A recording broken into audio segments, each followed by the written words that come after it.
नेवास्यात अवैध वाळू वाहतुकीवर एलसीबीची कारवाई. 13,20,000चा मुद्देमाल जप्त.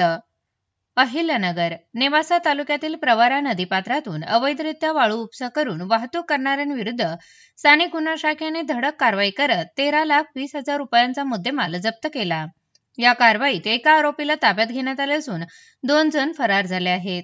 पोलीस अधीक्षक मोमुका सुदर्शन यांच्या आदेशानुसार आणि स्थानिक गुन्हा शाखेचे पोलीस निरीक्षक संतोष मुटकुळे यांच्या मार्गदर्शनाखाली पोलीस उपनिरीक्षक संदीप दरोडे व त्यांच्या पथकाने 7 जुलैच्या रात्री नेवासा पोलीस ठाणे हद्दीत गस्त घालत असताना गुप्त माहितीच्या आधारे कारवाई केली.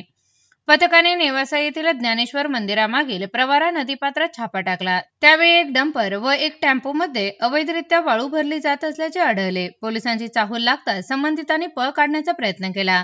पाठलाग करून ज्ञानेश्वर गोरख बर्डे याला ताब्यात घेण्यात आले, तर टेम्पो मालक रामकृष्ण नवनाथ आणि टेम्पो चालक फरार झाले. कारवाई दरम्यान 2 ब्रास वाळू 20,000 रुपये, एक डंपर 8 लाख रुपये आणि एक टेम्पो 5 लाख रुपये असा एकूण 13,20,000चा मुद्देमाल जप्त करण्यात आला. या प्रकरणी नेवासा पोलीस ठाण्यात गुन्हा दाखल करण्यात आला असून पुढील तपास नेवासा पोलीस करत आहेत.